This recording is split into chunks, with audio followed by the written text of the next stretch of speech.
Ya estamos. Muchas gracias. Entonces, gracias a quienes se están conectando hoy día a esta clase número 9 del curso Proyecto de Vialidad Urbana.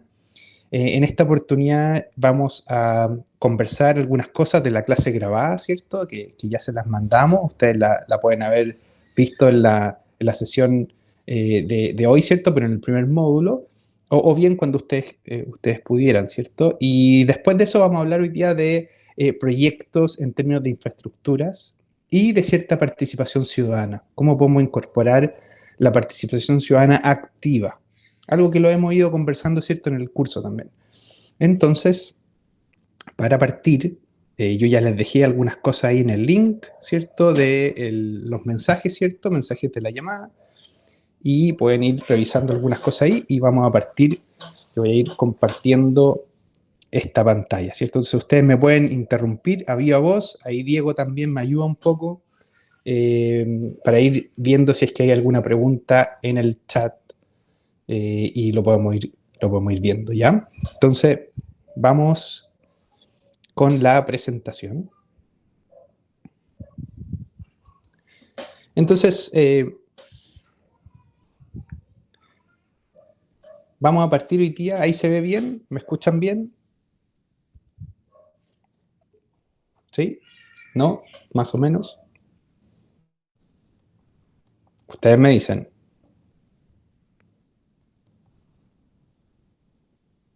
¿Se escucha? Sí, sí, ¿Sí? ¿Se ve la ¿Se presentación escucha también? bien? Sí, sí, todo bien. perfecto. Perfecto. Ya, buenísimo. Bueno, hoy día, como les decía, vamos a hablar de infraestructuras, externalidades. Vamos a volver un poquito. Denme un segundo.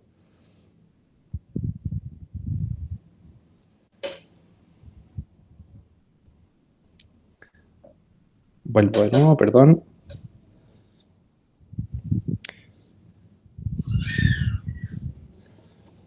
Entonces, volvemos a la presentación. Entonces, hoy día vamos a hablar de infraestructura, externalidades y participación ciudadana. ¿Ya?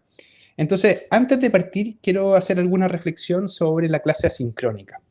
Y quiero compartir con ustedes dos preguntas para que vayamos viendo si es que la clase les pareció bien, si hay dudas o qué opinaron de eso. Métanse, porfa, a menti.com. Ahí pueden ver las preguntas que les voy a hacer. Entonces, menti.com, yo me traslado para acá y parto por la primera pregunta, ¿cierto? Y la primera pregunta, entonces, ustedes pueden meterse entonces a menti.com y les va a aparecer la primera pregunta que tiene que ver con cuáles son los indicadores económicos para evaluar un proyecto. Acuérdense un poco qué es lo que significa esto, ¿cierto?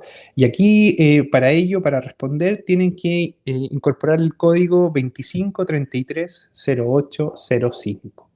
Entonces, ¿qué indicadores están detrás?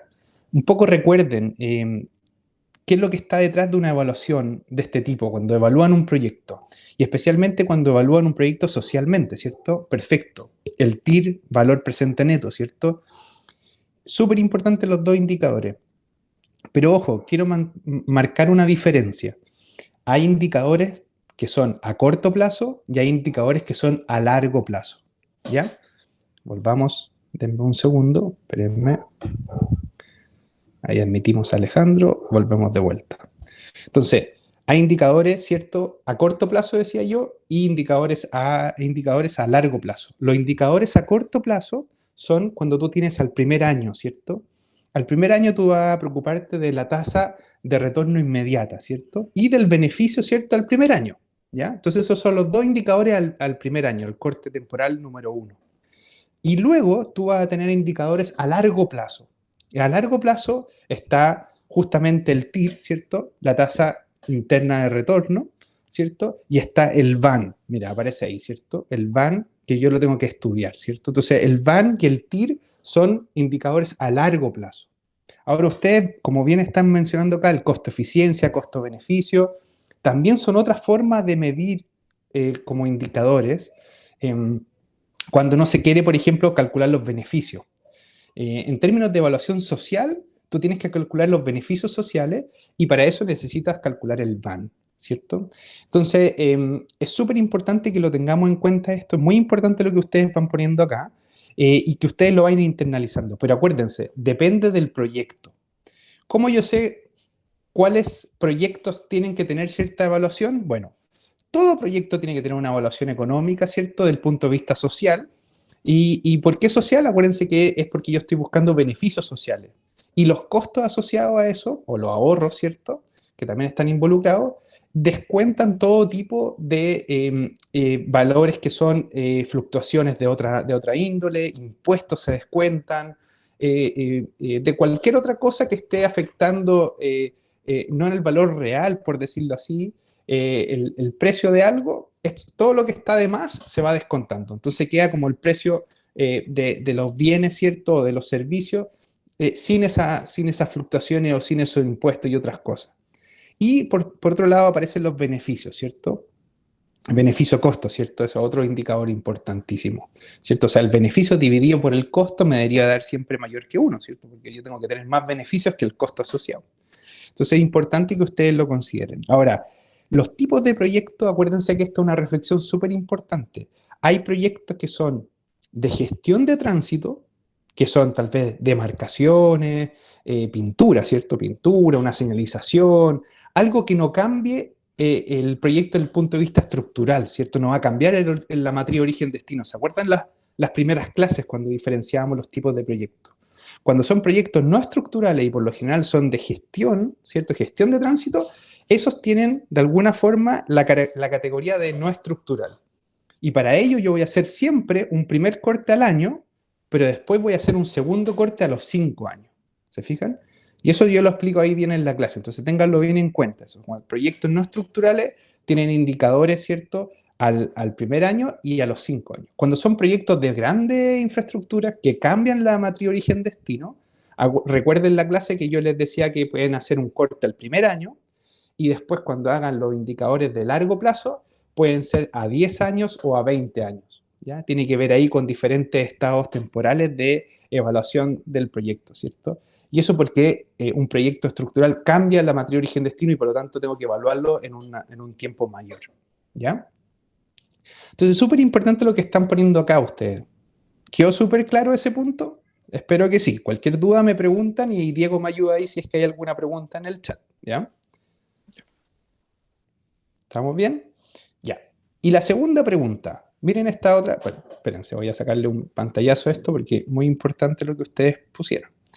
Y una segunda pregunta. ¿Qué tipos de beneficios pueden ustedes identificar en el proyecto que cada uno de ustedes está pensando para el caso de estudio?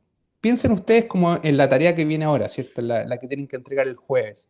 ¿Qué beneficios tendría el proyecto que ustedes tienen pensado? Beneficios que estamos hablando del punto de vista social, porque acuérdense que estamos evaluando socialmente un proyecto. Entonces, ¿qué beneficios vendrían? Acuérdense que los beneficios, la metodología está muy marcada pensando un poco en vehículos motorizados. También podrían ustedes buscar otras formas de encontrar beneficios, ¿cierto? Como de accidentes y otro tipo. Ahí les di un par de pistas. Pero, ¿qué es lo que ustedes pueden reflexionar de los beneficios? ¿Cómo se imaginan su proyecto y qué beneficios tendrían que de alguna forma mostrar ustedes para justificarlo e incorporarlo en la evaluación social? A ver si alguien más se anima ahí a responder. Usando el mismo código, ¿cierto? El 25330805. Perfecto, tasa de asaltos, perfecto, muy buen punto, ¿cierto? Ahora habría que buscar una forma de evaluar eso, ¿cierto? ¿Qué valorización tiene un asalto? Si el asalto tiene, por ejemplo, la causa de fallecimiento o no, o tiene que ver con el valor, ¿cierto? Del asalto, hay que ver una forma de valorar eso. Eso no está hoy día tan marcado en la metodología de evaluación social, ¿cierto? Porque de alguna forma es algo que podría ser adicional, pero es muy interesante lo que se pone ahí. ¿Alguien más se anima con algún otro beneficio? ¿Qué otro beneficio podría tener un proyecto que mejora el transporte público, por ejemplo? ¿O qué beneficio tendría? Perfecto, menor tiempo de espera. Eso sí tiene una valorización directa. Y la misma metodología indica que el valor del tiempo de una persona esperando vale tanto. Y por tanto, yo podría ver la reducción de tiempo versus el proyecto base menos el proyecto que ustedes propongan. Y ese delta, esa diferencia de tiempo, lo puedo asumir como, multiplicando por el valor del tiempo de espera, como un beneficio social. O sea, voy a ahorrar tiempo, ¿cierto? Y ese tiempo se entrega como beneficio social y por tanto es un beneficio, ¿cierto? El proyecto. Muy buen punto. Menor tiempo de recorrido, absolutamente. También lo mismo, ¿cierto? Ahí yo estoy valorando el tiempo de viaje, ¿cierto? El tiempo de viaje también tiene su precio, tiene su valor y de nuevo, su valor social. Y si yo tengo un proyecto, el antes y el después, ¿cierto? Tiene una diferencia positiva en tiempo, o sea, me estoy ahorrando tiempo, entonces yo voy a poder multiplicarlo por ese valor y por tanto voy a poder encontrar un beneficio, ¿ya? Entonces, súper menos. Cosas que también se pueden valorar y son difíciles, la calidad de vida, me parece genial. Ahora, ¿cómo lo valoramos eso? Es difícil, ¿cierto? Y ese viene todo un desafío. Lo mismo la satisfacción, que tiene mucha relación con la calidad de vida, porque la satisfacción puede ser diferente para cada persona, ¿cierto? Lo mismo la calidad de vida. Hay formas de parametrizar eso y hay algunos indicadores. Por ejemplo, la Cámara Chilena de Construcción arma un indicador y dice qué comuna tiene mejor calidad de vida, dónde es mejor vivir, etcétera. Y eso lo hace en base a ciertos parámetros, densificación, nivel de conexiones, vialidad, entre otras cosas, y nivel de áreas verdes, etcétera. Pero es difícil de medir e incorporar en los beneficios. Pero me parece genial todo lo que se ha puesto, ¿ya? Entonces lo vamos a guardar ahí para que lo tengan ustedes en cuenta como reflexión de la clase asincrónica. Me parece genial y gracias a cada uno de ustedes por compartirlo, ¿ya? ¿Hay algún comentario o reflexión sobre esto? Me avisan. Nada. Ok, súper. Volvamos un poco a la clase. Entonces estamos acá en esta reflexión primero que hacíamos de la clase asincrónica, ¿cierto? Continuemos. ¿Qué es lo que vamos a ver hoy día? Bueno, hoy día vamos a partir por estas infraestructuras, vamos a entender qué impacto tienen y en una segunda parte vamos a hablar de qué es lo que es realmente participación ciudadana y cómo nosotros podemos implementar esto, ¿cierto?, en nuestros proyectos, qué métodos existen. Primero, partamos por la infraestructura. Aquí quiero preguntarle a ustedes, ¿qué entienden por infraestructura? ¿Y cómo se pueden entender sus externalidades?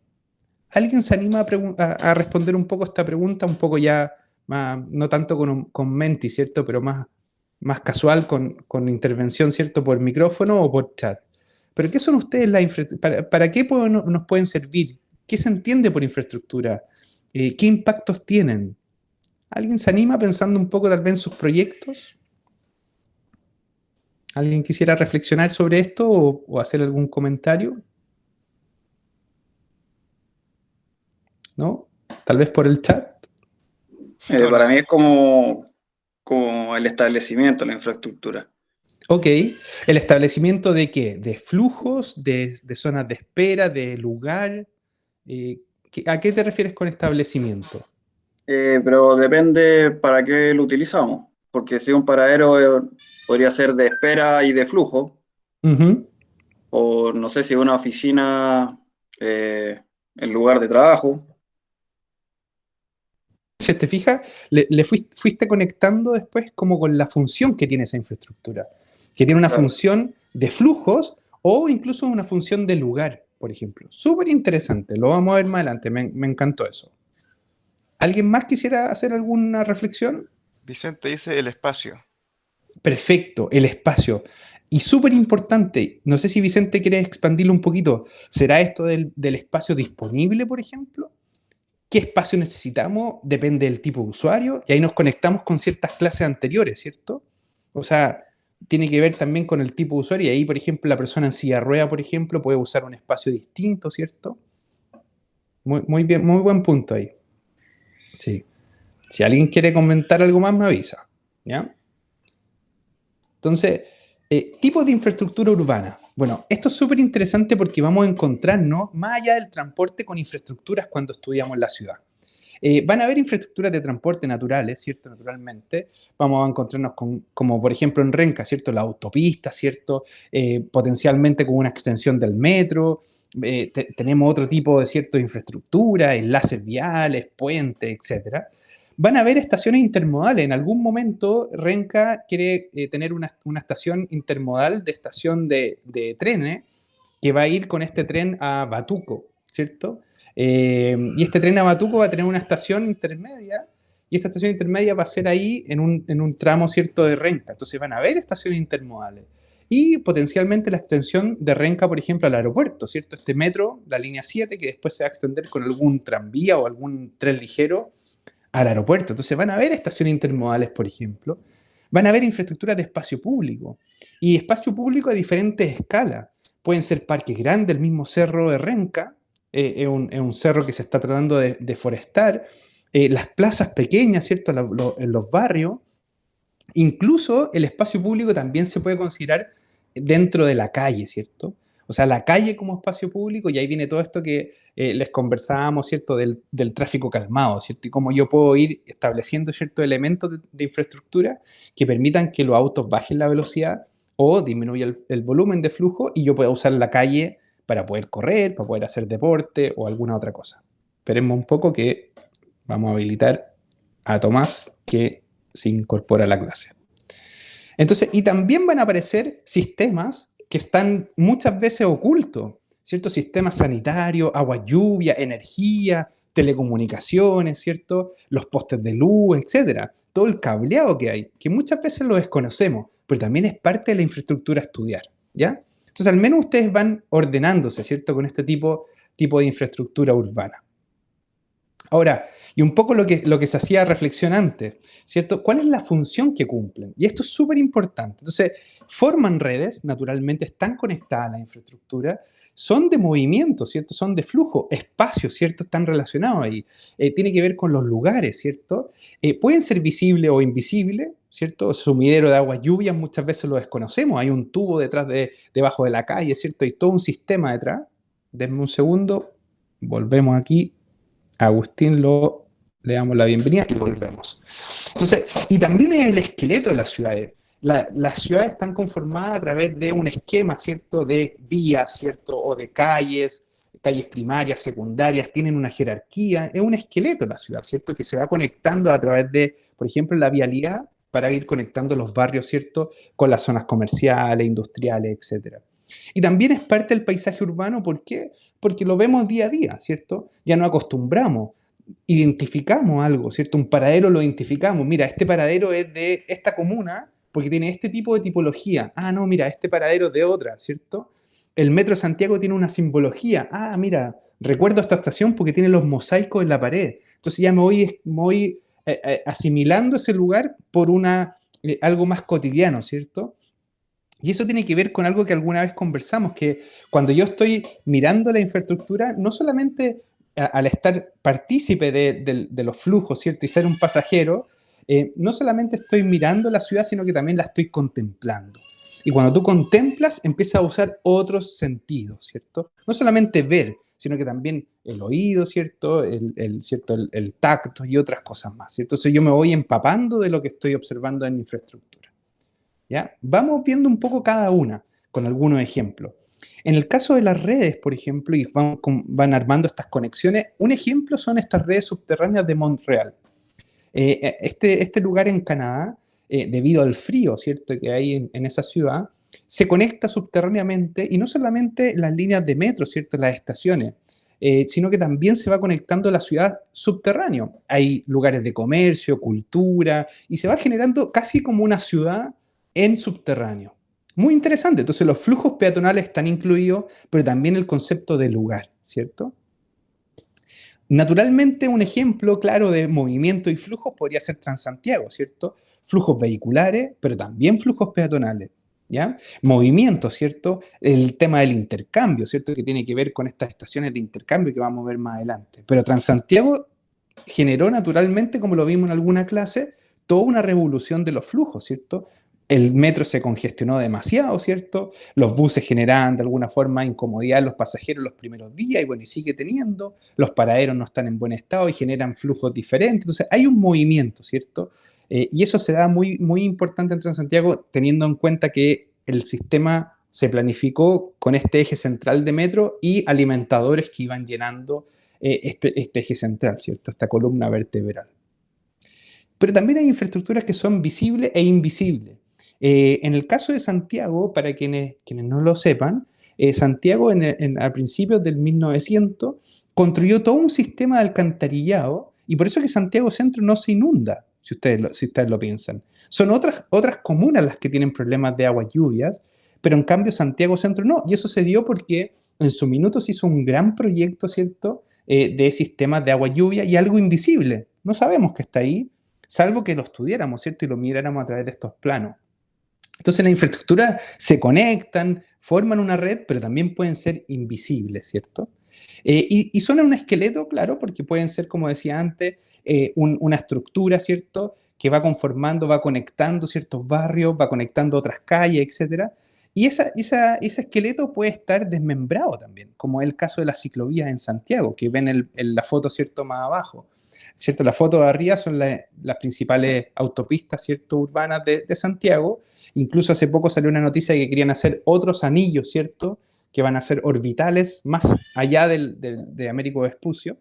Pero también, ¿qué pasa con la ciclovía? Y un poco el mapa que está abajo, a la derecha, ¿cierto? Donde se ve que hay un popurrí de esqueletos, ¿cierto? Como subesqueletos. Y este gran esquema, ¿cierto?, está desmembrado, porque cada comuna tiene su propia ciclovía y termina en el límite comunal, además que no tienen un buen estándar, entre otras cosas, ¿cierto? Algo que conversamos anteriormente. Y para qué decir calles peatonales, etcétera. Pero de alguna forma son el esqueleto, ¿cierto? Desmembrado o no, forman cierto esqueleto. Y por último, esto que les decía del paisaje urbano. Y esto lo conversó también Franco en su minuto con la ayudantía, ¿cierto? Transmilenio tiene un sello.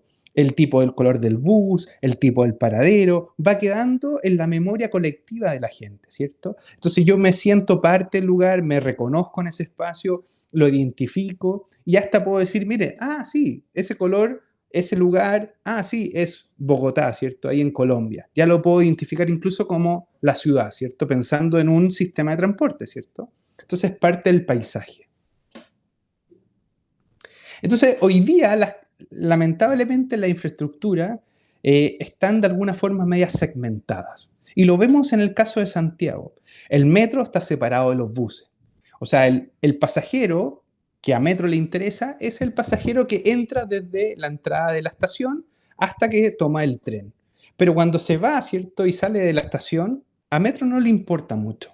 ¿En qué sentido? Que no le importa es que no se preocupa de su infraestructura. Y por eso podemos ver que el estándar de las estaciones a nivel de diseño son totalmente distintas a las de un paradero, ¿cierto? El paradero lo administra el municipio, es distinto quien lo administra, ¿cierto? Comparado con el metro, que lo administra una empresa pública, que es Metro de Santiago. Entonces es distinto, se fijan, no hay una unidad que englobe la infraestructura como un todo. Pareciera ser que son dos pasajeros distintos, ¿cierto? El que sale del metro es otro pasajero que a metro no le interesa, por decirlo de alguna forma.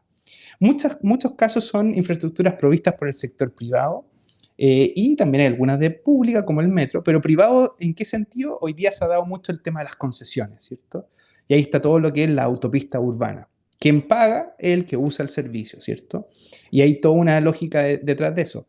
Sin embargo, la dificultad presentada en ese tipo de cosas es que las tarifas son distintas y muchas veces una autopista tiene una tarifa distinta a otra, ¿cierto? O incluso los sistemas de transporte público tienen tarifas distintas, metro distinto de repente a los buses, etc. Entonces, se ha ido unificando esos criterios con Transantiago, donde se tiene una tarifa, ¿cierto?, integrada, pero ha costado mucho. Imagínense lo que pasa en otras regiones. En otras regiones todavía no existe el sistema VIP, se paga con moneda, ¿cierto? Y todo un sistema totalmente distinto. Entonces, esa integración es muy difícil. Yo tomo, por ejemplo, si estoy acá en Valparaíso, yo tomo el tren, por ejemplo, y después tengo que tomar el bus y son dos tarifas distintas. Entonces falta esa integración. Y obviamente en ese sentido muchas infraestructuras de hoy día no son accesibles para todos. ¿Y eso en qué se da? Principalmente en la clase que conversábamos sobre accesibilidad universal, ¿cierto?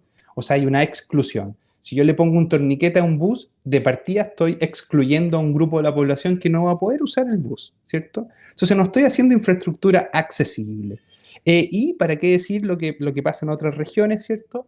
Que muchas veces nos concentramos mucho en Santiago, siendo la capital, ¿cierto? Que es importante, pero dejamos de lado otras regiones que tienen otras dificultades. El tema del clima, el tema de los accesos, el tema de las diferencias socioeconómicas, entre otras, ¿cierto? Entonces pareciera ser que hay infraestructura como, por ejemplo, grandes autopistas en Santiago o grandes sistemas de metro en Santiago, pero desconocemos lo que está pasando en otros lugares, ¿cierto? Tenemos solamente una línea de metro en Valparaíso y tenemos una línea también principal ahí en Concepción de metro, por ejemplo, pero no hemos sabido generar redes de metro en otros lugares. o de otros tipos de infraestructura. Y hoy día entonces, ¿qué es lo que pasa? Lo que se busca un poco es obviamente evitar los impactos de la infraestructura, esto que se le llama la externalidad negativa.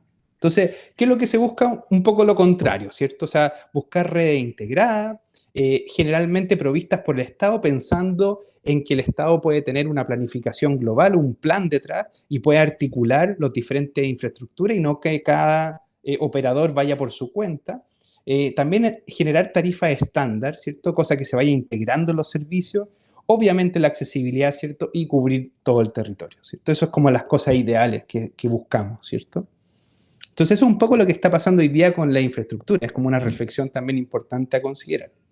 Me avisas, Diego, si es que hay alguna consulta por el chat también, ¿ya? Sí, no hay nada todavía. Ok.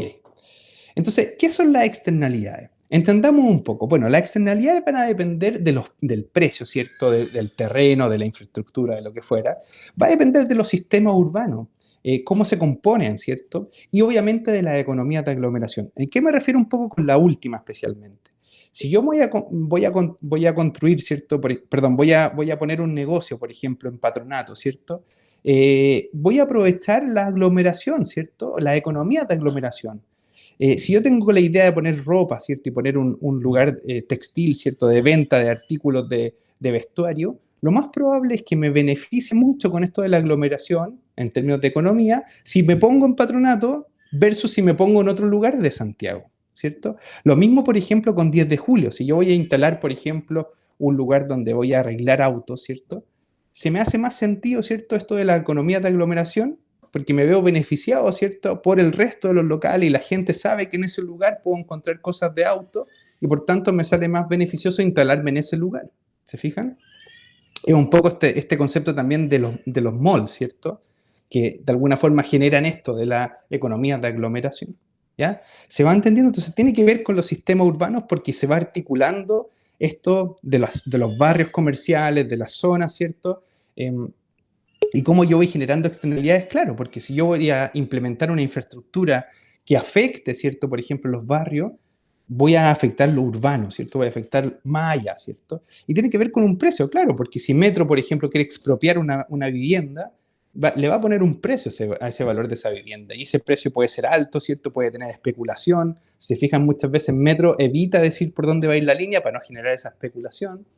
Entonces, y hay todo un tema, ¿cierto? Ahí de las externalidades, ¿ya? Lo mismo pasa en las carreteras y en otras infraestructuras también, ¿ya? Por lo general, Metro, para evitar externalidades, pasa por abajo de la vía pública, si se fijan, siempre por las calles, ¿ya? Entonces, también es importante entender un poco lo que está detrás de las externalidades. Entonces, ejemplos de externalidades negativas, por ejemplo, el efecto de la contaminación versus el espacio ocupado por pasajeros.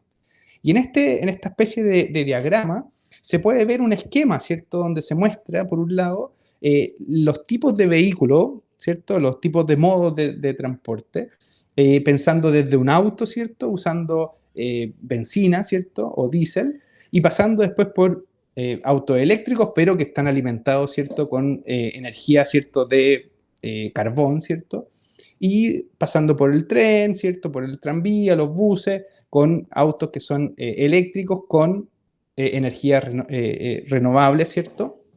No convencionales, y llegando entonces hasta el peatón. Y abajo aparece entonces un poco la huella, ¿cierto? Que tiene que ver con el metro cuadrado ocupado por un ocupante. Y si ustedes pueden ver, es interesante que el auto ocupa la mayor cantidad de espacio por ocupante, ¿cierto? Y además el que más contamina cuando usamos benzina, ¿cierto? O usamos diésel, ¿cierto? Y así entonces nos vamos achicando, ¿cierto? A medida que vamos avanzando hacia el peatón, que es supuestamente el que menos espacio ocupa y el que no contamina, ¿cierto? No tiene este globito arriba, ¿cierto? Está contaminando cero. Lo mismo la bicicleta, ¿cierto? Que sería como el segundo. Entonces, interesante esto de la contaminación, que también está incluida en la evaluación social de proyecto para que ustedes lo incorporen en su análisis, ¿cierto? Del curso. ¿Se fijan? Entonces, este es un ejemplo de cómo podemos ir buscando esto de la externalidad negativa. Entonces, ¿cómo controlar las externalidades? Bueno, hay diferentes formas, las ciudades se van definiendo ciertos límites urbanos y eso se da principalmente para evitar esta ciudad expandida, ¿cierto? Ahora, Santiago ha tenido diferentes planes reguladores metropolitanos. Hubo un plan del año 60 y después hubieron planes que limitaron el límite urbano, el 94, el 97, el 2003, y recientemente también se generó otra limitación. Y eso se da porque se marca, ¿cierto?, virtualmente cuál es el límite urbano, y fuera de ese límite urbano obviamente está lo rural. Y dentro de lo rural caerían urbanizaciones, ¿cierto?, pero que caen en la codificación de SODUC o PEDUC, ¿cierto?, que son las zonas de desarrollo urbano condicionado o los proyectos de desarrollo urbano condicionado. Y lo que buscan eso es generar urbanización, pero el urbanista que hace el desarrollador inmobiliario tiene que compensar las externalidades que genera, ¿cierto? Construyendo vialidad, proyectos de transporte público o lo que fuera, ¿cierto? Entonces, ¿se puede generar desarrollo urbano fuera de lo urbano? Sí, pero a través de otras modalidades como los SODUC y los PEDUC. Ustedes lo pueden buscar ahí en línea. Obviamente, se puede generar cierto incentivo y penalización para buscar controlar las externalidades. Por ejemplo, hace un tiempo, y creo que todavía sigue, ¿se acuerdan esto de la densificación del centro de Santiago? Que se le entregaba a los que compraban un departamento, se le entregaba un subsidio para que pudieran de alguna forma verse beneficiados por comprar un departamento en el centro de Santiago, y se fue repoblando Santiago Centro. Y eso se puede hacer a través de incentivos y se evita que la gente se vaya a las periferias, ¿cierto? Por lo tanto, de alguna forma genero que la gente se quede en lugares céntricos donde hay servicios ya existentes, locomoción colectiva, etc.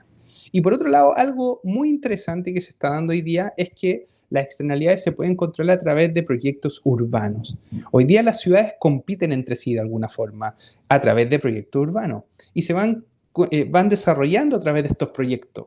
Un proyecto urbano puede ser un parque urbano, un proyecto urbano puede ser simplemente un tranvía, ¿cierto? Un proyecto de transporte público, diferentes tipos, ¿cierto? Un proyecto urbano puede ser un desarrollo urbano, ¿cierto? Como el ex aeródromo Cerrillo, ¿cierto? Donde se generó cierta idea de proyecto urbano, que se ha estado ahí, ha estado medio en pausa, pero va supuestamente el proyecto para allá. Pero son proyectos urbanos a gran escala, pero también pueden ser a pequeña escala, ¿ya? Y un poco, este es el desarrollo que ha pasado de Santiago, ¿cierto? Y ustedes ven demográficamente también, lo pueden ver en los censos, ¿cierto? Pero a nivel de expansión de la ciudad es un poco esta escala, ¿cierto? Desde el 1900 aprox, que era casi un puntito negro, hasta lo que tenemos hoy día y un poquito más. Y la gran pregunta es qué va a pasar después, ¿cierto? ¿Qué va a pasar en el 2030 o posterior, ¿cierto? ¿Para dónde va a ir el desarrollo de la ciudad?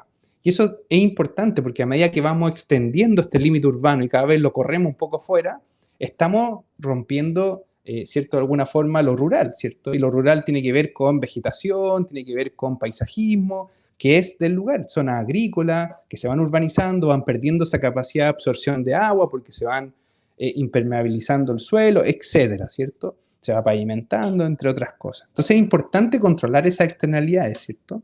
Entonces es importante ir buscando un equilibrio.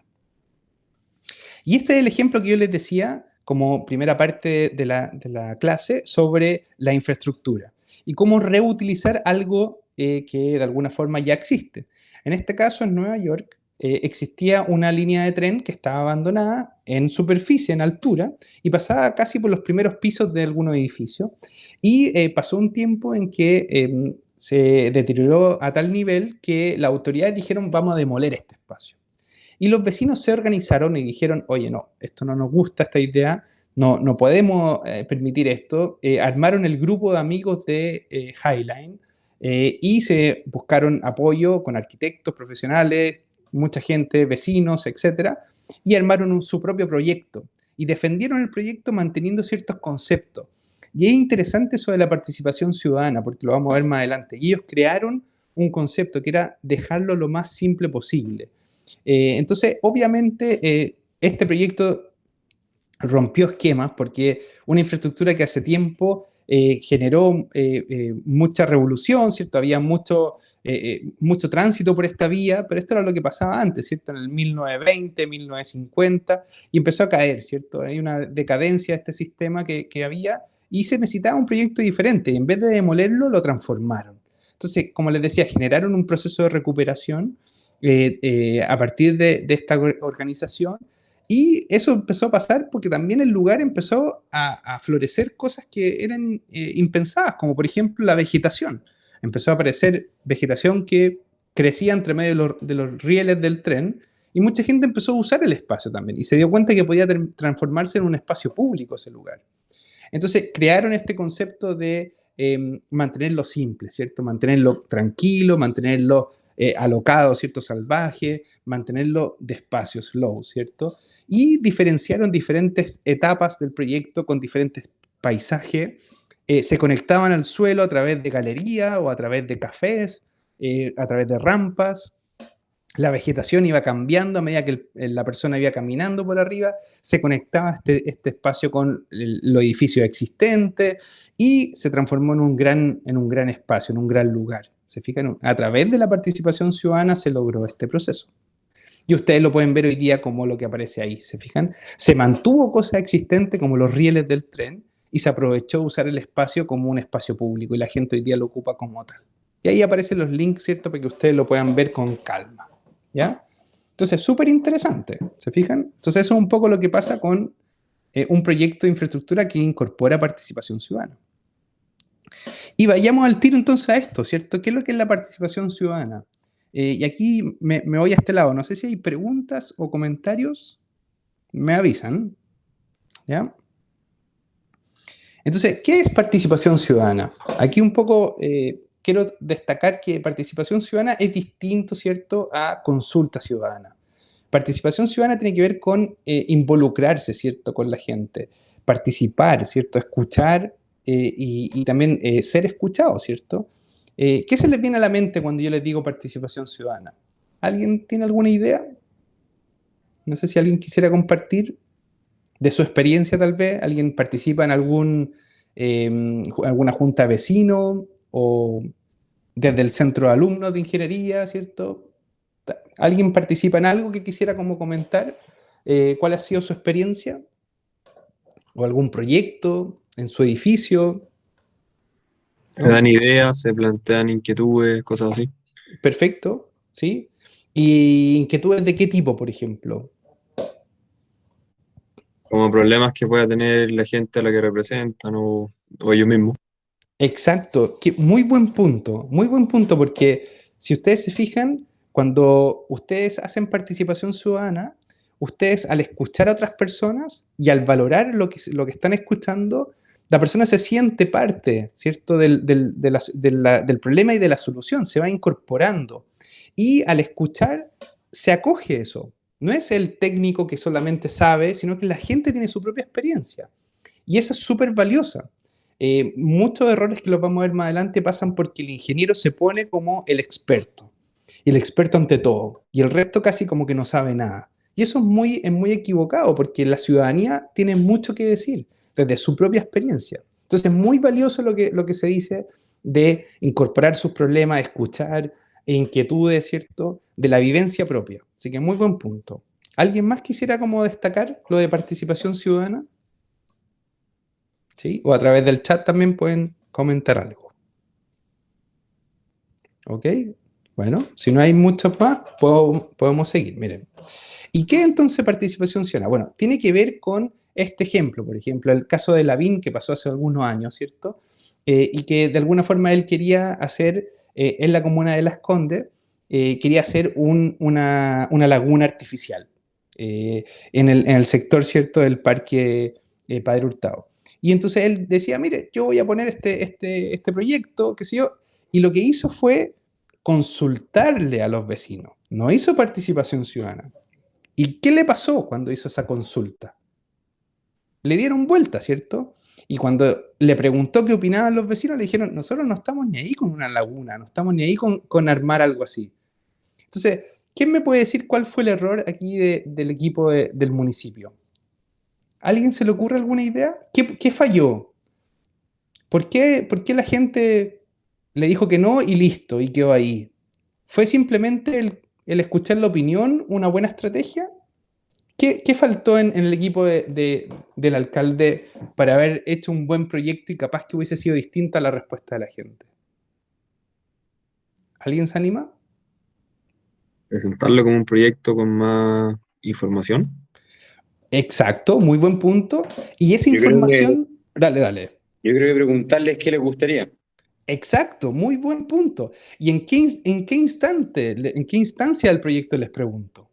Al final, cuando ya tengo listo la maqueta y digo, a ver, voy a hacer esta laguna, sí o no, o en qué otro momento.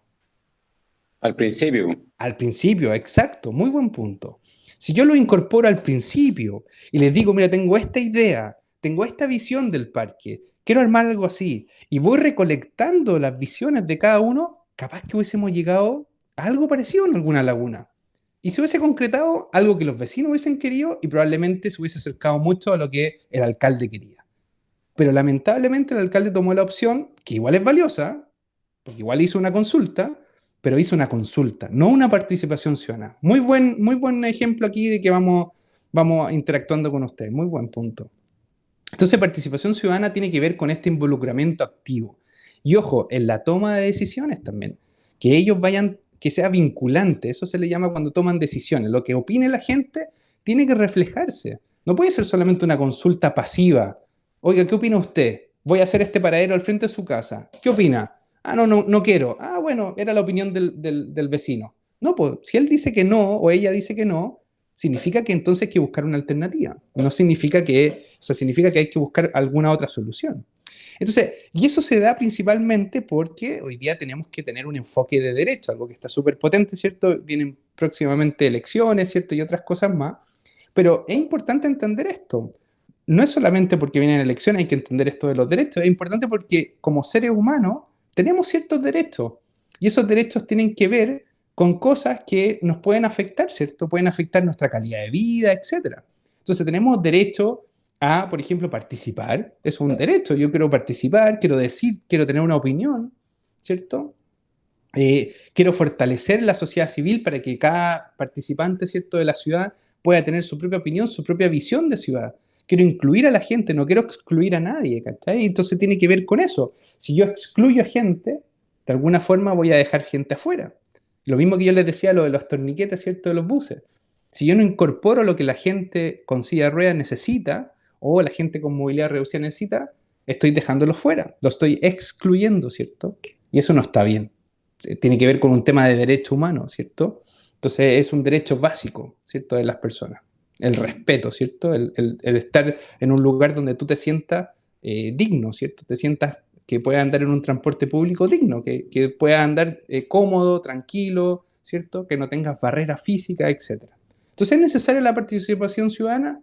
Sí, ¿cierto? ¿Y cómo tiene que ser? De forma activa, ¿ya? Entonces, como les decía, no es lo mismo que consulta, porque la consulta es una opinión. Y muchas veces esa opinión no es ejecutada, ¿cierto? No es vinculante. Y en ese sentido, ¿cómo podemos llevar la participación ciudadana en lo que hace un ingeniero en transporte? Bueno, el ingeniero en transporte puede estar en el gobierno, Ministerio de Transporte, etcétera, en consultoría de alguna empresa, siendo asesor de algo, ¿cierto? Puede estar en una agencia de transporte público como el Directorio de Transporte Público Metropolitano, puede estar como yo en la academia, ¿cierto?, en investigación. Y si se fijan en cada una de esas áreas y otras más, ¿cierto?, hay participación ciudadana, ¿cierto? Yo si, por ejemplo, quiero generar alguna malla nueva de curso de transporte, yo les tengo que preguntar a ustedes, ¿cierto? Es parte de, y les pregunto no al final, les pregunto al inicio, ¿cierto? O sea, cada uno de nosotros tiene algo que decir independiente en el área que esté, ¿cierto? Entonces, súper importante eso. Y aquí quiero ir barriendo un poco los típicos errores que cometemos como ingenieros, ¿cierto? En términos de participación ciudadana. Y el primer error es que cada persona tiene su propia experiencia y cada proyecto es distinto. Y muchas veces los ingenieros se enfrentan como el experto, ¿cierto? Y lamentablemente no somos expertos cuando hablamos de participación ciudadana, porque tenemos que recoger lo que la gente está viviendo, ¿cierto? Y ahí los que son expertos son las personas, ¿cierto? Especialmente cuando el ingeniero no es usuario del lugar, ¿cierto? No es usuario del transporte público, por ejemplo, si es que están haciendo algún proyecto de ese tipo. Un segundo error es que muchas veces cometemos, es que no entendemos esto de la metodología necesaria. Tienen que pensar ustedes que todo resultado deseado tiene limitaciones, ¿cierto? Y tiene factores de éxito. Y por tanto, yo tengo que buscar acciones, ¿cierto?, que busquen minimizar las limitaciones y maximizar los factores de éxito. Y para ello requiero una metodología. Es un poco lo que le estamos enseñando a ustedes en ingeniería. El método científico, por ejemplo. Es una metodología para llegar a comprobar una hipótesis, ¿cierto? Una idea que quiero probar. Lo mismo acá. Yo tengo que tener un modelo, un proyecto. Y eso va a tener limitaciones y factores de éxito. Y tengo que entenderlo así, ¿ya? Y obviamente otra cosa importante es que la vida es más compleja de lo que creemos, ¿cierto? Y obviamente hay una serie de instituciones, hay una serie de reglamentos que están atrás, como aparece en este esquema. Y en el caso, por ejemplo, de la planificación territorial, a nivel nacional hay leyes, ¿cierto? A nivel regional hay otras instituciones, a nivel intercomunal también, a nivel comunal además hay otras instituciones y otros reglamentos. Entonces, es muy complejo cuando se quiere hacer, por ejemplo, una ciclovía, porque tienes que pasar muchas veces por varias instituciones o varios reglamentos, por dar un ejemplo. Entonces hay una multiplicidad de actores muchas veces. Y tenemos ministerios, tenemos gobernadores, Ceremi, Serviu, etcétera, ¿cierto? Y es más complejo, entonces es muy difícil. A eso le agregamos la ciudadanía y es más complejo todavía. Entonces, y muchas veces nos olvidamos de 3 requerimientos esenciales para tener un proyecto exitoso. Un primer requerimiento, nunca olviden, es que hay requerimientos legales. Por ejemplo, un proyecto hoy día no puede no tener accesibilidad universal. ¿Por qué? Porque hay una normativa detrás. ¿Se fijan? Entonces, si yo me planteo como diseñador y pongo en mi proyecto algo que no es accesible, al tiro estoy dejando cojo entonces el proyecto y estoy perdiendo la oportunidad de que sea exitoso. Otro punto importante que ustedes nunca olviden es los requerimientos técnicos. Desde ustedes les estamos enseñando también que ustedes tengan criterios y de alguna forma a partir de la experiencia ustedes van a poder decir, mire, el ancho de una ciclovía también debiera ser de este tipo, de este otro tipo y no solamente lo que me dice la normativa. Y por último, no siendo último lo menos importante, hay requerimientos de la ciudadanía. La gente muchas veces necesita otras cosas que los ingenieros no vemos y que pueden ser a partir del uso mismo de la infraestructura, como por ejemplo asientos más cómodos.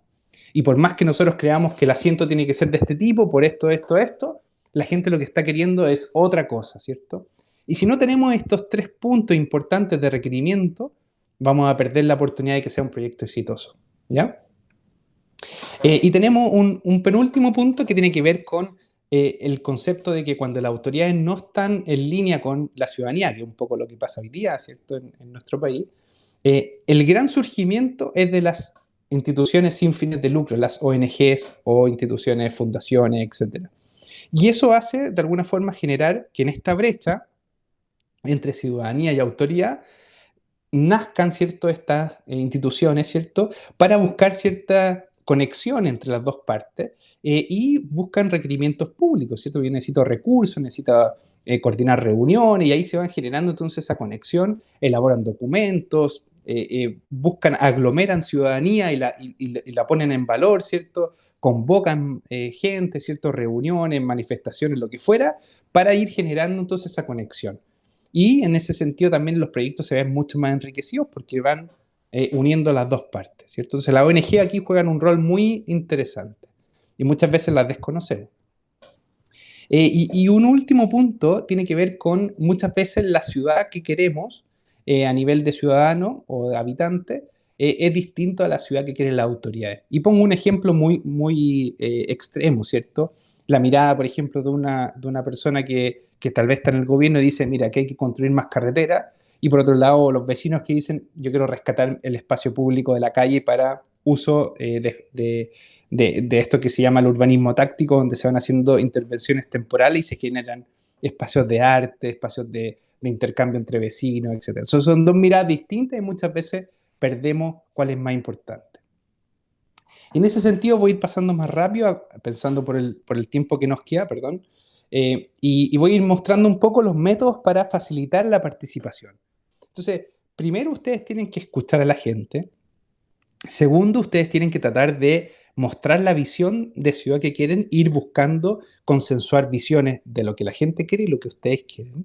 Luego, buscar que se junten todas las visiones y se genere una sola visión, idealmente, y se canalice esa visión en palabras clave, ¿cierto? Una palabra clave podría ser, no sé, cero emisión, ¿cierto? Sustentabilidad, etc. La palabra clave que sea es la que ustedes van a pasar desde este proceso primero a un proceso segundo. Se toma la palabra clave, se traspasa en resultados deseados. Yo quiero esto, esa es la imagen objetivo que se quiere. Se identifica en el método, como les decía, las limitaciones y los factores de éxito. Y detrás de eso, ustedes van a ir desarrollando actividades, acciones por desarrollar. Se va a hacer esto, después esto. Y ese método transparenta también los pasos a seguir, ¿cierto? Que hoy en día es muy difícil encontrar proyectos que sean transparentes. Y en ese sentido, esto se esquematiza de la siguiente forma. Cuando ustedes quieren incorporar la participación ciudadana, ustedes primero en el punto 1 se acercan a la ciudadanía, ¿cierto? A la gente que vive en un barrio, ¿cierto? O al señor que usa el paradero, a la señora que usa la micro, etc.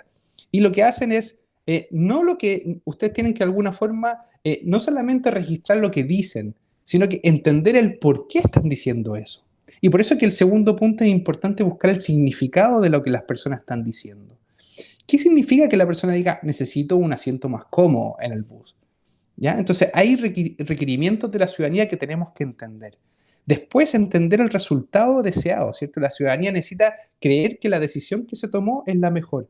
Pero no solo creer, sino que también necesita entender, y para eso necesita evidencia. Como ingeniero tenemos que mostrarle de alguna forma que hay artículos, que hay papers, que hay estudios que avalan que la decisión que tomemos sea la mejor. Obviamente hay que considerar los factores de éxito y limitaciones, y después se repite un poco cierto ciclo en el sentido que hay acciones que vamos a tomar, pero de nuevo, la ciudadanía necesita saber que las acciones, ¿cierto? Van a ser las mejores y necesita saber qué va a pasar. Tiene incerteza, ¿cierto? Entonces quiere entender qué va a pasar, qué va a suceder, qué va a pasar con mi estacionamiento de auto que yo dejo todos los días al frente de mi casa y hoy día usted, alcalde, me va a poner una ciclovía ahí. ¿Qué va a pasar? Usted me tiene que decir qué va a suceder para yo estar tranquilo como habitante, ¿cierto? Como vecino. Entonces es importante que entiendan este ciclo, ¿cierto? Y en ese sentido muchas veces caemos en el error que les mencionaba antes. ¿Cómo asegurar entonces una participación exitosa? Bueno, entendiendo, ¿cierto?, de alguna forma que todos tenemos conocimiento y experiencia. Hay que definir estos tres requerimientos que les decía, lo legal, lo técnico y la ciudadanía. Buscar acuerdos, ¿cierto? En ese sentido es buscar las soluciones que combinen las lógicas de las autoridades, de los técnicos, ¿cierto?, de la ciudadanía. Buscar que los proyectos sean inclusivos, ¿cierto? Asegurarse que los diseñadores, los ingenieros, experimenten el problema en persona, ¿cierto? Yo sé que hoy día estamos restringidos por ese lado porque estamos con pandemia, pero la idea es que ustedes siempre se empapen de ser usuarios, para que diseñen como usuarios y de alguna forma generen un buen comportamiento. Obviamente todos tenemos que decir algo, ¿cierto? Y es importante asegurarse que estén registradas todas las opiniones, ¿cierto? Y aprender desde la experiencia, ¿cierto? Hay veces que nos vamos a equivocar y volver de alguna forma a aprender. Con esto del ensayo de error muchas veces se generan experiencias que pueden ser súper significativas.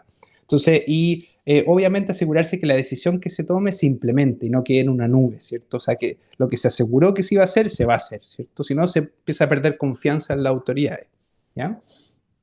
Y obviamente, si se crea un proyecto desde cero, como decíamos antes, incluir a la ciudadanía desde el momento del comienzo y no al final como una opinión más. Y finalmente quería terminar la clase mostrándoles este otro ejemplo de la ciudad de Vancouver, que tienen una proyección al 2040, y ustedes pueden ver ahí el link que les compartí en el chat, ¿cierto? Y pueden ver, se los comparto de nuevo, pero un poco lo que muestra es justamente cómo se pueden consensuar visiones, ¿cierto? Y déjenme copiárselo de nuevo. Y entonces de alguna forma genera que la gente vaya buscando la misma visión y la gente se vaya complementando y todos apunten al mismo lugar, ¿ya? Así que esa era un poco la clase de hoy. Ese era el último video que les quería compartir. Ojalá lo puedan ver, es cortito, pero muestra cómo se va generando una visión de ciudad donde se genera un input muy importante de la participación ciudadana. La gente se siente parte del proyecto al final, parte del plan y lo representa al final. Entonces es súper interesante. Así que esa era la clase de hoy. Si no hay más preguntas, lo dejamos por por aquí. ¿Qué les parece? ¿Qué me podrían decir? ¿Algo que me quieran compartir? ¿Alguna pregunta, comentario?